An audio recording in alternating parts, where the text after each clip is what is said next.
মাংস ঠিক মতো জবাই করলে যে হালাল হয় তা কিন্তু না। আরেক বেটার হক মাই যায় না, গরুর মাংস হালাল মাংস জীবনে হালাল হয়, এটা হারামই হয়। এই মাটির তৈরি মানুষগুলা এই কাগজের তৈরি টাকার কাছে আমরা বিক্রি হয়ে যাই। জন্মের পরে যে জন্মস্থান পাইছে, মৃত্যুর আগে এর চেয়ে ভালো জন্মস্থান যে রেখে যেতে চায়, এর চেয়ে ভালো দেশ প্রেমিকা হইতে পারে না।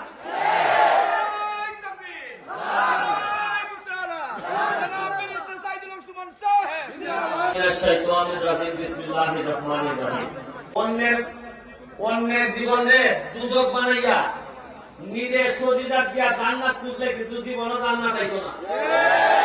আমাদেরকে এত ইজ্জত দেওয়া হয়েছে, নূরের তৈরি তাদের থেকে, ফেরেশতাদের থেকে আমাদেরকে সম্মান দেওয়া হয়েছে বেশি। আমরা মাটির তৈরি মানুষকে এত সম্মান দেওয়া হয়েছে, অথচ আমরা এই মাটির তৈরি মানুষগুলা এই কাগজের তৈরি টাকার কাছে আমরা বিক্রি হয়ে যাই। বোঝানোই যায় না যে আপনি হালাল আর হারাম আরেকটা জিনিস বুঝতে যায়। খালি গরুর মাংস ঠিক মতো জবাই করলে যে হালাল হয় তা কিন্তু না। আরেক বেটার হক মাই যায় না, গরুর মাংস হালাল মাংস জীবনে হালাল হয়, এটা হারামই হয়। মানুষের বগের থেকে চুরি করে যায় না, গরুর মাংস গেলে এটা হালাল হয়, এটা হারাম হয়। মানুষের মোবাইল চুরি করে নিয়ে এটা দেখাই না, এটা হালাল হয়, এটা হারাম হয়। তাহেরি ভাই কথা যখন বলছে, আমি বলছি যে মিস করবো না, চলে আসবো। সম্ভবত আপনারা এখানে যত লোক আসছেন তার সবচেয়ে বেশি দূর থেকে আমি আইছি। এখন ঢাকা থেকে আইসে 1 ঘন্টা আগে নামছি, আবার এখন ঢাকা চলে যাব। এখানে তাহেরি ভাই নামছি না আসছি কেন জানেন?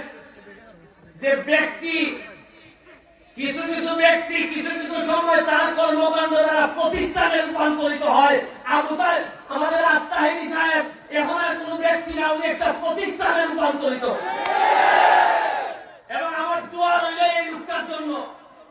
সে যেভাবে এই সুন্নাত ওয়াল জামাতকে যেভাবে সামনের দিকে নিয়ে যাচ্ছেন, তার যে ব্যক্তিগত ইমেজ তৈরি হয়েছে, আমি দোয়া করে যাচ্ছি এমন একটা সময় আসুক, নিজে থাকবো কিনা জানি না, নিজে নেতৃত্ব দিতে পারবো কিনা জানি না, নিজে যদি নাও পারি, এইরকম লোক যদি সমাজের নেতৃত্ব দেয়, মহিলাও শান্তি পাবো।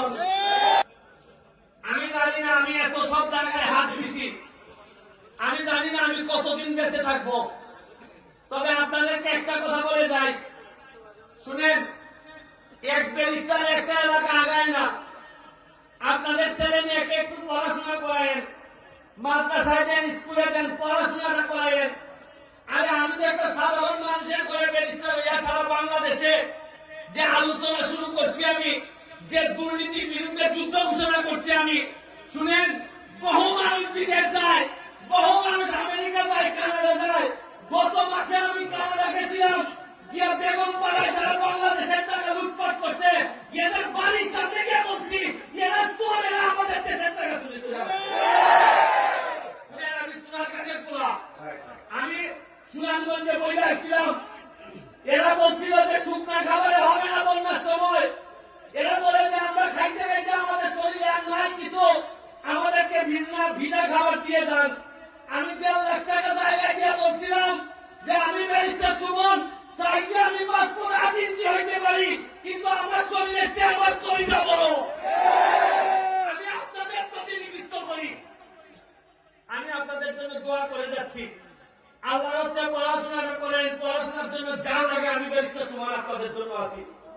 হয়তো আপনাদের সাথে আমার রক্তের সম্পর্ক অনেকের সাথে নাই, কিন্তু এলাকায় জন্মগ্রহণের জন্য আত্মার সম্পর্ক তো আপনাদের সাথে আছে। এই আত্মার সম্পর্ক দিয়াই আপনার ছেলে মেয়ের দায়িত্ব আমি নেওয়ার জন্য প্রস্তুত আছি। আমি আপনাদের কাছে দোয়া চাই যে আল্লাহ যেন আমার এইভাবেই রাখে, আমার যেন আল্লাহ এমন কোন প্রমোশন দেয় না যে প্রমোশন দেওয়ার পর আপনাদের নজরে আমি যেন নষ্ট না হই। এই ধরনের কোন প্রমোশন আমার লাগে না, বরং সারা জীবনই আপনাদের হৃদয়ে যদি আমি বসবাস করতে পারি, আমি ব্যারিস্টার সুমন আর কিচ্ছু না হইলেও আমার আসে যায় না। শুধু এই কথা বলে যেতে পারি যে আমি আমার এলাকার জন্য, আমার জন্মস্থানকে বদলানোর জন্য, আমার জন্মকে গর্বিত করার জন্য আমি সর্বস্ব নিয়োগ করে দিয়ে গেছি।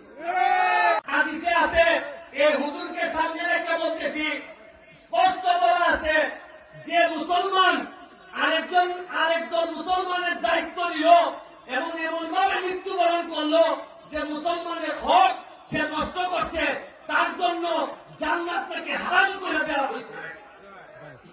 শুনেন, এত সহজ না নেতাগিরি করা। দুনিয়াতে এমপি মন্ত্রী হবেন, চেয়ারম্যান মেম্বার হবেন, কিন্তু যদি মানুষের হক নষ্ট করেন তাহলে কিন্তু আখেরাত হারাবেন।